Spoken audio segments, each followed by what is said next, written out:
ನಮಸ್ಕಾರ ವಿದ್ಯಾರ್ಥಿಗಳೇ. ನಾನು 10ನೇ ತರಗತಿಯ ವಿದ್ಯಾರ್ಥಿಗಳಿಗೆ 4ನೇ ಪದ್ಯವಾಗುವಂಥ ಗೌರವೇಂದ್ರನ ಕೊಂದೆ ನೀನು ಎಂಬ ಪದ್ಯವನ್ನು ಮಾಡ್ತಾ ಇದ್ದೇನೆ.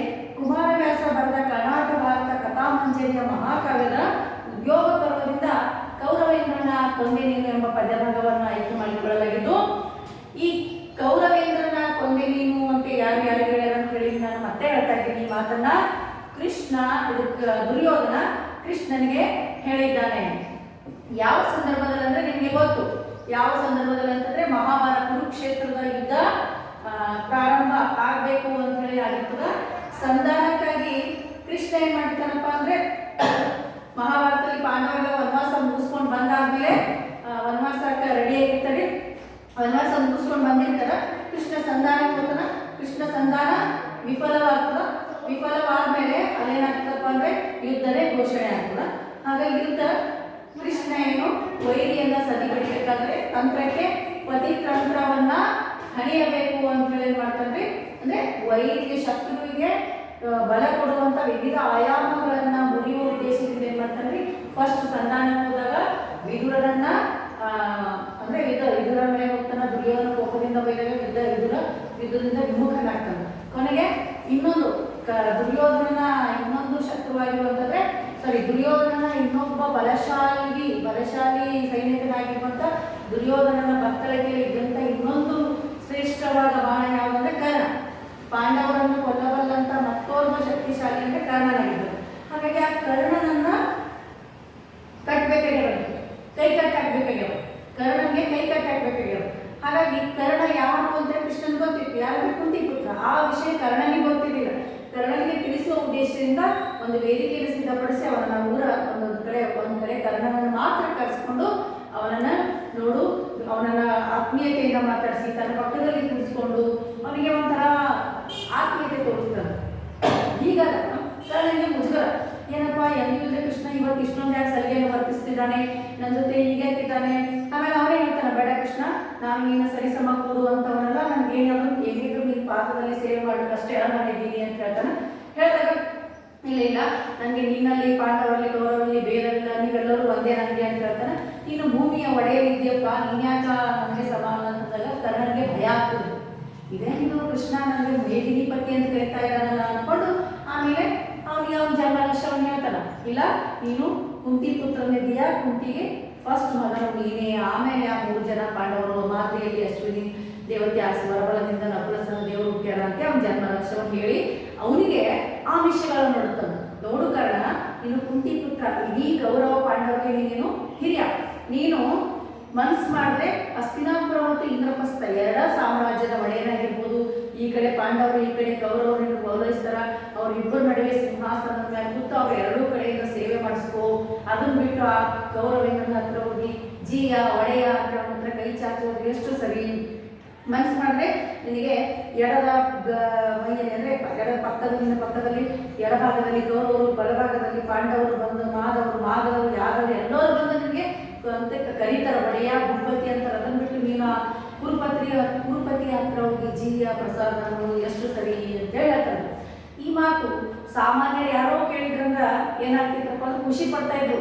ಆದ್ರೆ ಅಸಾಮಾನ್ಯ ಶೂರನು ದಾನಕ್ಕೆ ಹೆಸರಾದಂತ ಕರ್ಣನಿಗೆ ಈ ಮಾತು ಕೇಳಿದಾಗ ಖುಷಿ ಆಗಲ್ಲ, ದುಃಖ ಆಗ್ತದೆ. ಕೊರಳ ಸೆರೆ ಇದ್ದಿರವು ದುರ್ಗುಜನ ಉರುವಣಿಸಿ ಕಡುನೊಂದನ ಕಟ ಕುರುಪತಿಗೆ ಕೇಳಾರದು. ಆತನಿಗೆ ಕುತ್ತಿಗೆ ಸರ ಪೂರ್ತಿ ಬಿಗಿದೋದು ಅಂದ್ರೆ ದುಃಖ ಉಮ್ಮಳಿಸಿ ಬರ್ತದೆ. ದುರ್ಗುಜಲ ಕಣ್ಣೀರು ಒಂದೇ ಸಮಯ, ಮೊನ್ನೆ ಹೇಳಿನ ಅದನ್ನು ಸ್ವಲ್ಪ ಹೇಳ್ತಾರೆ, ಕಣ್ಣೀರು ಉರುವಣಿಸಿ ಒಂದೇ ಸಮಯ ಕಣ್ಣೀರು ಬಂದು ಅಯ್ಯಯ್ಯೋ ಕೃಷ್ಣ ನೀನು ಹೇಳಿದ ಮಾತಿಂದ ನನಗೆ ತೊಂದರೆ ಆಗಲಿಲ್ಲ, ಕುರುಪತಿ ಅಂದ್ರೆ ಯಾರು, ದುರ್ಯೋಧನಿಗೆ ಕೇಡಾಯಿತು, ತೊಂದರೆ ಆಯಿತು ಎಂದು ತನ್ನ ಮನಸ್ಸಿನೊಳಗೆ ಅಂದ್ಕೊಂಡು ಅಷ್ಟೇ ಅಂತ ಅಷ್ಟೇ ಸುಮ್ಮನೆ ಹೇಳ್ತಾರೆ. ಹರಿಯ ಜೊತೆ, ಈ ವಿಷ್ಣುವಿನ ಜೊತೆ, ಈ ಕೃಷ್ಣನ ಜೊತೆ ಬಗೆ ಅಂದ್ರೆ ವೈರತ್ವ ಕಟ್ಕೊಂಡ್ರೆ ಅದು ಸುಡದೇ ಬಿಡ್ತದೇನೋ, ಸುಡದೇ ಅದು ಬಗೆ ದೋರದೆ ಅರುಹದೆ ಬರೀದೆ ಹೋಗೋದೆ. ಆ ಕೃಷ್ಣ ಹರಿ ಜೊತೆ ವೈರತ್ವ ಕಟ್ಕೊಂಡ್ರೆ ಅದು ಸುಮ್ಮನೆ ಬಿಟ್ಬಿಡುತ್ತೇನೋ, ಹಾಗೆ ವೈರತ್ವ ಸುಡದೇ ಬಿಡುತ್ತೇನೋ ಅಂತೇಳಿ ಈತ ನನ್ನ ಜನ್ಮ ರಹಸ್ಯವನ್ನು ತಿಳಿಸಿ ನಾನು ಯಾರ್ಯಾರಿಗೋ ದುರ್ಯೋಧನಿಗೆ ಎಷ್ಟೋ ಮಾತು ಕೊಟ್ಟಿದ್ದೆ, ನೀನು ಶತ್ರುಗಳನ್ನು ನಾಶ ಮಾಡ್ತೀನಿ ಅಂತೇಳಿ ಆ ಎಲ್ಲ ಮಾತು ಸುಳ್ಳಾಗಂಗೆ ಮಾಡಿದನು ಅಂತೇಳಿ ಚಿಂತೆ ಮಾಡ್ತಾನ.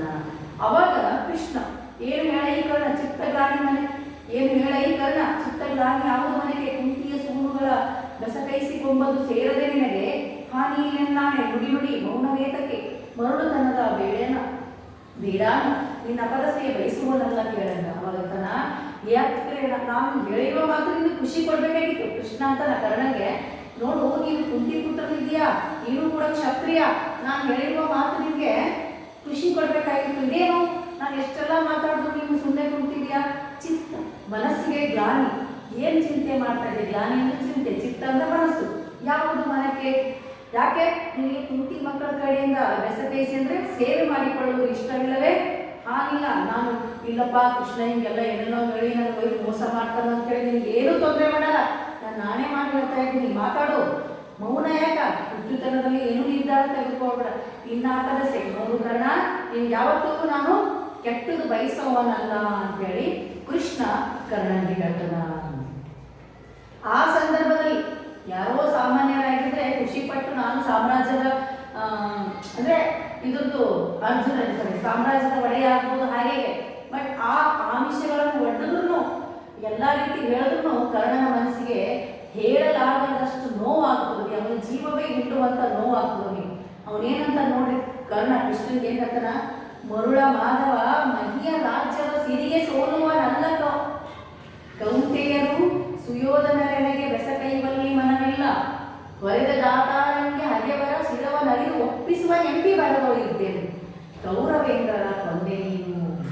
ಹುಚ್ಚು ಕೃಷ್ಣ ಮಹಿಯ ರಾಜ್ಯದ ಸಿರಿಗೆ ಸೋಲುವನಲ್ಲ. ಈ ಕರ್ಣ ಅಂತ ಸುಮ್ಮನೆ ಅನ್ಕೊಂಡಿದ್ಯಾ? ನೀನು ಬಂದ ಆಮಿಷ ಹೊಡೆದ ತಕ್ಷಣ ನಾನು ನೀನು ಹಿಂದೆ ಬರ್ತೀನಿ ಅಂತ ತಿಳ್ಕೊಂಡ್ಯಾ? ಇಲ್ಲ. ಮರುಳ ಅಂದ್ರೆ ಹುಚ್ಚ, ಮಾಧವ ಅಂದ್ರೆ ಕೃಷ್ಣ. ಮಾಧವ ಅಂದ್ರೆ ಯಾಕಂತ ಹೇಳ್ತಾರಂದ್ರೆ ಇಲ್ಲ ನೋಡ್ರಿ, ಮಾ ಅಂದ್ರೆ ಲಕ್ಷ್ಮಿ, ಧವ ಅಂದ್ರೆ ಪತಿ, ಒಡೆಯನ್ನು ಧರಿಸಿದವ. ಲಕ್ಷ್ಮಿಯನ್ನು ಎದೆಯಲ್ಲಿ ಧರಿಸಿದವ ಯಾರು? ವಿಷ್ಣು. ಇಲ್ಲಿ ವಿಷ್ಣುವಿನ ಅವತಾರವೇ ಕೃಷ್ಣ ಆಗಿದ್ದರಿಂದ ಮಾಧವ ಅಂತ ಹೇಳ್ತಾರೆ. ಮಾ ಅಂದ್ರೆ ಲಕ್ಷ್ಮಿ, ಧವ ಅಂದ್ರೆ ಎದೆಯಲ್ಲಿ ಲಕ್ಷ್ಮಿ ಅಂದ್ರೆ ವಿಷ್ಣುವಿನ ಎದೆಯಲ್ಲಿ ಲಕ್ಷ್ಮಿ ವಾಸ ಮಾಡ್ತಾರೆ. ಹಾಗಾಗಿ ಎದೆಯಲ್ಲಿ ಲಕ್ಷ್ಮಿಯನ್ನು ಧರಿಸಿದ್ದಕ್ಕಾಗಿ ಮಾಧವ ಅಂತ. ಇಲ್ಲಿ ಕೃಷ್ಣನಿಗೆ ಯಾಕೆ ಅಂತಂದ್ರೆ ವಿಷ್ಣುವಿನ ದಶಾವತಾರಗಳಲ್ಲಿ ಕೃಷ್ಣ ಅವತಾರ ಕೂಡ ಬಂತು. ವಿಷ್ಣು ಈ ಭೂಮಿಯನ್ನು ಉಳಿಸೋದಕ್ಕಾಗಿ 10 ಅವತಾರಗಳಂದ್ರೆ ಅದನ್ನ ಹೆಚ್ಚಾದಾಗ ಹುಟ್ಟಿ ಬರ್ತೀನಿ ಅಂತ ನಂಗೆ ರಾಮನ ಅವತಾರ, ದಶಕೃಷ್ಣನ ಅವತಾರ, ನರಸಿಂಹ ಅವತಾರ ಇತ್ಯಾದಿ ಅವತಾರಗಳನ್ನ, ಅಲ್ಲೇ ವಾಮನ ಅವತಾರ, ಹೀಗೆ 10 ಅವತಾರಗಳನ್ನ ತೆಗೆದುಕೊಂಡಿರ್ತಾನೆ. ಅದರಲ್ಲಿ ಕೃಷ್ಣನ ಅವತಾರ ಕೂಡ ಒಂದು. ಇದು ದ್ವಾಪರ ಯುಗದ ಅವತಾರ. ಅನ್ವಯಿತಾನೆ ಹುಚ್ಚು ಕೃಷ್ಣ ಮಹಿ ಅಂದ್ರೆ ಭೂಮಿಯ ಮೇಲಿನ ಸಂಪತ್ತಿಗಾಗಲಿ, ರಾಜ್ಯಕ್ಕಾಗಲಿ, ಸಾಮ್ರಾಜ್ಯಕ್ಕಾಗಲಿ ಸೋಲುವನಲ್ಲ ಈ ಕರ್ಣ.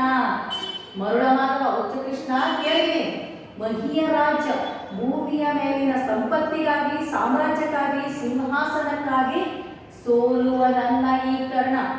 ಕೌಂತೆಯರು ಸುಯೋಧನರೆನಗೆ ಬೆಸಕೈವಲ್ಲಿ ಮನವಿಲ್ಲ.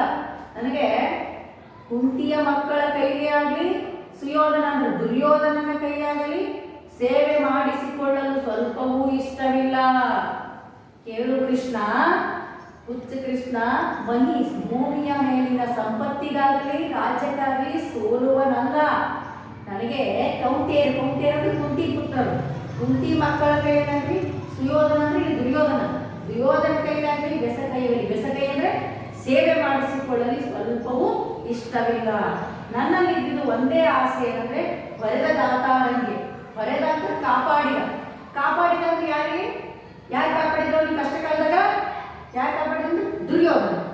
ನನ್ನನ್ನ ಕಷ್ಟ ಸಮಯದಲ್ಲಿ ಕೈ ಹಿಡಿದಂತ ದಾತಾರ ಅಂದ್ರೆ ತಂದೆ ಸಮಾನ, ಕಷ್ಟದಲ್ಲಿ ನನಗೆ ಕೈ ಹಿಡಿದು ಒಂದು ಸ್ಥಾನಮಾನ ಕೊಟ್ಟಂತ ದುರ್ಯೋಧನಿಗೆ ಅವನ ಹಗೆಗಳು, ಅವನ ವೈರಿಗಳು ಯಾರಿಗೆ? ಪಾಂಡವರು.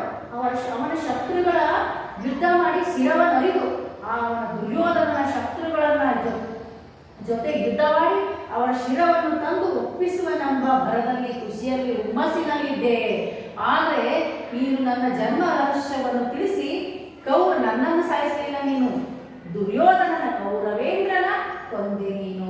ಈ ಮಾತಾಡ್ತಾನೆ ಕೃಷ್ಣ, ನೀನು ನನ್ನ ಜನ್ಮ ರಹಸ್ಯವನ್ನು ತಿಳಿಸಿ ನನಗೆ ಸಾಯಿಸಲಿಲ್ಲ, ನೀನು ಸಾಯಿಸಿದ್ದು ಕೌರವೇಂದ್ರನ ದುರ್ಯೋಧನನ ಕೊಂದೆ ಕೃಷ್ಣ ಅಂತ ಹೇಳ್ತಾನ.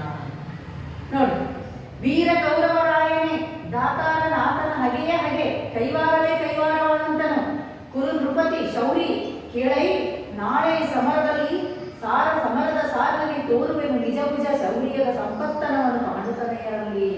ಅವಾಗ ಏನ್ ಹೇಳ್ತಾನ, ನೋಡು ಕೃಷ್ಣ, ನೀನೇನ್ ಹೇಳ್ದೆ, ನನಗೆ ಪಾಂಡವರ ಪಕ್ಷಕ್ಕೆ ಬಂದ್ಬಿಡೋದು ಸಾಧ್ಯವೇ ಇಲ್ಲ. ನನಗೆ ಕಷ್ಟ ಸಮಯದಲ್ಲಿ ಸಹಾಯ ಮಾಡಿದವನು ದುರ್ಯೋಧನ, ಅವನ ಪಕ್ಷದಲ್ಲಿ ಇರ್ತೀನಿ ನಾನು. ವೀರ ಕೌರವರಾಯನೇ, ಶೂರನಾಗಿರುವಂತ ವೀರನಾಗಿರುವಂತ ದುರ್ಯೋಧನನೇ ನನಗೆ ದಾತಾರ. ಅವನೇ ನನಗೆ ತಂದೆ ತಾಯಿ ಎಲ್ಲವೂ ಅವನೇ. ಯಾಕಂದ್ರೆ ಒಂದು ಸ್ಥಾನ ಕೊಟ್ಟವನು, ಒಂದು ನನಗೆ ಸಮಾಜದಲ್ಲಿ ಒಂದು ಇದು ಕೊಟ್ಟವನವನು. ಹಾಗಾಗಿ ನೀನೇನೇ ಆಮಿಷ ಹೊಟ್ಟಿದ್ರು ಆ ಆಮಿಷಗಳು ನನಗೆ ಬೇಡ. ಯಾವ ಸಾಮ್ರಾಜ್ಯವೂ ಬೇಡ, ಯಾವ ಭೂಮಿಯೂ ಬೇಡ, ಯಾವ ಪಾಂಡವನು ಬೇಡ. ನನಗೆ ನನ್ನ ದಾತಾರ ಯಾರು, ನನ್ನ ಕಾಪಾಡುವಂಥವ್ನು ಯಾರು?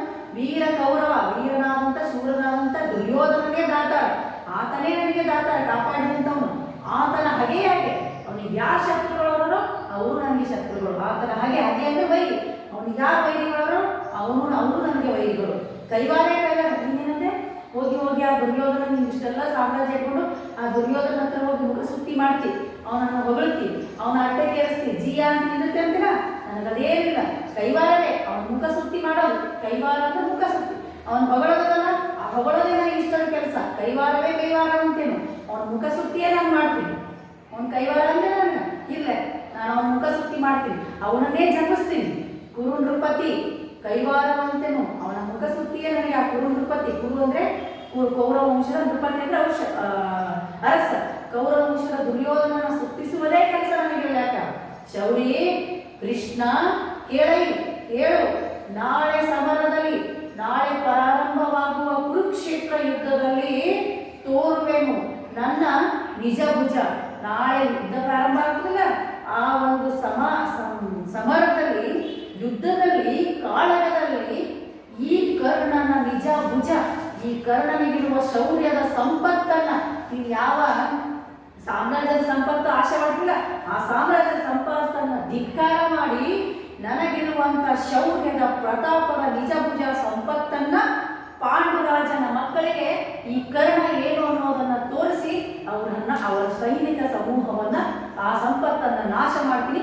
ಅವರಿಗೆ ನನ್ನ ಶೌರ್ಯದ ಪರಾಕ್ರಮದ ಸಂಪತ್ತನ್ನ ನಾಳಿನ ಯುದ್ಧ ಭೂಮಿಯಲ್ಲಿ ತೋರಿಸ್ತೀನಿ. ಶೌರಿ ಕೇಳ ಕೃಷ್ಣ, ಶೌರಿ ಅಂದ್ರೆ ಈ ಕೃಷ್ಣನೇ ಕೇಳು, ನಾಳೆ ಸಮರದ ಸಾಲದಲ್ಲಿ, ನಾಳೆ ಯುದ್ಧ ಭೂಮಿಯಲ್ಲಿ ನನ್ನ ನಿಜಭುಜ, ನನಗಿರುವಂತ ಪರಾಕ್ರಮದ ಸಂಪತ್ತನ್ನ ಪಾಂಡುರಾಜನ ಮಕ್ಕಳಿಗೆ ತೋರಿಸ್ತೀನಿ ಅಂತೇಳಿ ಹೇಳ್ತಾನ. ಅಷ್ಟೇ ಮುಂದುವರ್ತೀನಿ ಅಂತ ನೋಡಿ. ಮಾರಿ ಗೌತಣವಾಯಿತು ನಾಳಿನ ಭಾರತವು ಚತುರಂಗ ಬಲದಲ್ಲಿ, ಕೌರವನ ಋಣ ಹಿಂಗೆ ರಣದಲ್ಲಿ ಸುಬಟ ಕೋಟಿಯನ್ನು ತೀರಿಸಿಯೇ ಪತಿಯ ವಸರಕ್ಕೆ ಶರೀರವನ್ನು ನೋಕುವೆನು, ನಿನ್ನ ವೀರರ ಇವರು ನೋಯಿಸಲು ರಾಜೀವ ಸತನಾಯ.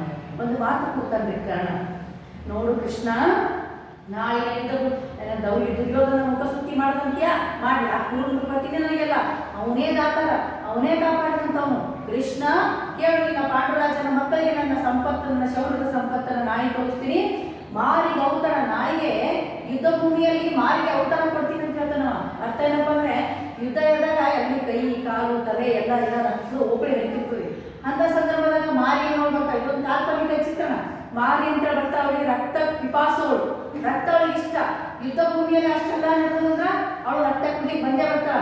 ಹಂಗ ಆ ಒಂದು ಮಾರಿಗೆ ನಾಳಿಗೆ ಔತಣ ಕೊಡ್ತೀನಿ ಅಂತ ಹೇಳ್ತಾನ. ನಾವು ಏನ್ ಹೇಳ್ತಾನಪ್ಪ ಅಂದ್ರೆ, ನಾಳಿನ ಯುದ್ಧ ಭೂಮಿಯಲ್ಲಿ ಪಾಂಡವರ ಸೈನಿಕರ ಸಮೂಹ ಸಾಮೂಹಿಕವಾಗಿ ಅವರನ್ನ ನಾಶ ಮಾಡ್ತೀನಿ.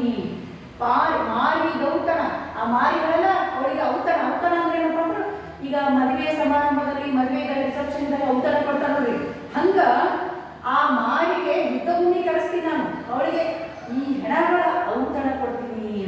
ಮಾರಿ ಔತಣ ನಾಳಿನ ಭಾರತ, ಈ ರೂಪಕಲಂಕಾರ ಆಗ್ತದೆ ನೋಡ್ರಿ ವಿದ್ಯಾರ್ಥಿಗಳೇ.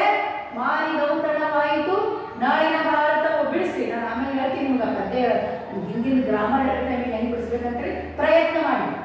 ಮಾರಿ ಔತಣವಾಯಿತು ನಾಳಿನ ಭಾರತವು ರೂಪಕ ಅಲಂಕಾರ. ಉಪಮೇಯ ಉಪಮಾನ ಅಭೇದ ಕಲ್ಪಿಸೋದ್ರಿಂದ ಎರಡೂ ಒಂದೇ ಅಂತ ಹೇಳೋದು. ಅಭೇದ ರೂಪಿಸದೆ ಉಪಮೇಯ ಉಪಮಾನ ಎರಡೂ ಒಂದೇ ಅಂತ ಹೇಳುವುದು ರೂಪಕ ಅಲಂಕಾರ ಅಂತ ಹೇಳ್ತಾರೆ, ಬೇರೆ ಇಲ್ಲ. ಉಪಮಾಲಂಕಾರದಾಗ ಏನಾಗ್ತದೆ, ಉಪಮೇಯವನ್ನು ಉಪಮಾನಕ್ಕೆ ಹೋಲಿಸಿ ಹೇಳ್ತಾರೆ. ಇಲ್ಲಿ ಎರಡು ಅಭೇದ ಕಲ್ಪಿಸುವುದೇ ರೂಪಕ ಅಲಂಕಾರ ಆಗ್ತದೆ. ಅದು ಬಿಡಿಸಿ ನೋಡಿ. ಮಾರಿ ಔತಣವಾಯಿತು ನಾಳಿನ ಭಾರತ, ನಾಳಿನ ಯುದ್ಧ ಭೂಮಿಯಲ್ಲಿ ಮಾರಿಗೆ ಔತಣ ಕೊಡ್ತೀನಿ. ಚತುರಂಗ ಬಲ, ಚತುರಂಗ ಅಂದ್ರೆ ಅಶ್ವದಳ, ಕುದುರೆ ದಳ, ಏನಾಗ್ತದಪ್ಪ ಅಂದ್ರೆ ಆನೆ, ಕುದುರೆ, ರಥ, ಕಾಲ್ಗಾಲನ್ನೊಳಗೊಂಡ ಸೈನ್ಯ ಸಮೂಹದ ಚತುರಂಗ ಬಲ ಅಂತಾರೆ. ಭಾರತ ಚತುರಂಗ ಬಲ, ಆನೆ ಕುದುರೆ ರಥ ಸೈನ್ಯ ಸಮೂಹದಲ್ಲ ಆ ಚತುರಂಗ ಬಲದಲ್ಲಿ ಕೌರವನನ್ನು ಕೊಟ್ಟ ನನ್ನ ಯಾಕೆ ಋಣ ಇಟ್ಟನು. ಈಗೇನೋ ನನ್ನ ಕೈ ಕಟ್ಟಾಕ್ತೀನಿ, ನನ್ನ ತಮ್ಮರ ಎಲ್ಲ ಅಂತೇಳಿ ಅವ್ರನ್ನ ಹೊಡ್ಲಿಕ್ಕೆ ಅವಕಾಶ ಮಾಡಿಬಿಟ್ಟಿನಿ ಅವರು. ಆದರೆ ನನಗೆ ಕೌರವನ ಋಣ ಅಲ್ಲ. ನಾನು ಅದೆಲ್ಲ ಬಿಟ್ಟು ನಿನ್ನ ಪಕ್ಷಕ್ಕೆ ಬಂದ್ರೆ ನಾನು ಮನುಷ್ಯ ಅನ್ನಲ್ಲ, ನನ್ನಲ್ಲಿ ಮಾನವೀಯತೆ ಇಲ್ಲ ಅಂತಾರೆ. ಹಾಗಾಗಿ ನಾನು ನಿನ್ನ ಪಕ್ಷಕ್ಕೆ ಬರಲ್ಲ. ನನ್ನ ಮೇಲೆ ಕೌರವನ ಋಣ ಇದೆ, ಅದನ್ನ ನಾನು ತೀರಿಸ್ಬೇಕಾಗ್ಯದ. ಕೌರವನ ಋಣ ಹೆಂಗೆ ತೀರಿಸ್ತೀನಿ ಅಂದ್ರೆ, ಋಣ ಹಿಂಗೆ ರಣದಲ್ಲಿ ಸುಬಟ ಕೋಟೆಯನ್ನು ನಾನು ಕೌರವನ ಋಣ ತೀರಿಸ್ತೀನಿ. ಹೆಂಗಂದ್ರೆ ಯುದ್ಧ ಭೂಮಿಯಲ್ಲಿ ಸುಬಟ ಕೋಟೆಯ ಸೈನಿಕರ ಕೋಟೆಯನ್ನು ನಾಶ ಮಾಡ್ತೀನಿ, ನಾಶ ಮಾಡಿ ಮಾರಿದ ಔತಣ ಕೊಡ್ತೀನಿ. ತೀರಿಸಿಯೇ ಕೌರವರ ಪಾಂಡವರ ಸೈನಿಕ ಸಮೂಹವನ್ನು ನಾಶ ಮಾಡಿಯೇ ಆ ಪತಿಯವಸರಕ್ಕೆ ಅಂದ್ರೆ ನನ್ನ ಶರೀರವನ್ನು ಯಮಲೋಕಕ್ಕೆ ಕಳಿಸಿದ ಶರೀರವನ್ನು ನೂಕುವೆನು. ಪತಿಯವಸರಕ್ಕೆ ಅಂದ್ರೆ ನನ್ನ ಶರೀರವನ್ನು ಯಮಲೋಕಕ್ಕೆ ನೋಯಿಸನು. ಆದ್ರೆ ಒಂದು ಮಾತು ಕೊಡ್ತೀನಿ ಕೃಷ್ಣ, ನಿನ್ನ ವೀರರೈವರ, ನಿನ್ನ 5 ಜನ ಪಾಂಡವರನ್ನ ಅವರನ್ನ ನೋಯಿಸೇನು. ಅವರಿಗೆ ಒಂದಿಷ್ಟು ದೇಹಕ್ಕೆ ಗಾಯ ಮಾಡೋದಿಲ್ಲ. ಯಾಕಂದ್ರೆ ನನಗೂ ಕೂಡ ತಮ್ಮಂದಿರಾಗ್ತಾರ. ಆದ್ರೆ ಗೌರವನ ಋಣ ನನ್ನ ಮೇಲಿದೆ, ನಾನು ತೀರಿಸಬೇಕಾಗ್ಯದ. ಯುದ್ಧ ಭೂಮಿಯಲ್ಲಿ ಸೈನಿಕ ಸಮೂಹವನ್ನು ನಾಶ ಮಾಡಿ ರಕ್ತದ ಕಾಲುವೆಯನ್ನು ಅಳಿಸಿ ಮಾರಿಗೆ ಔತಣ ಕೊಡ್ತೀನಿ ಹೊರತು, ಆದ್ರೆ ನಿನ್ನ ವೀರರೈವರ ನೋಯಿಸನು ರಾಜೀವನ ಸಕನಾನೆ. ನಿನ್ನ ವೀರರೈವರ ಪಂಚಪಾಂಡವರು ಅವ್ರಿಗೆ ಒಂದ್ ಸ್ವಲ್ಪ ಏನು ಆಳನ್ನು ನೋಡ್ತೀನಿ. ನನ್ನ ತಂದೆ ಆಗಿರುವಂತ ಸೂರ್ಯನ ಮೇಲೆ ಆಣೆ ಮಾಡಿರ್ತೀನಿ, ನಿನ್ನ ವೀರರೈವರನ್ನು ನೋಯಿಸುವುದಿಲ್ಲ.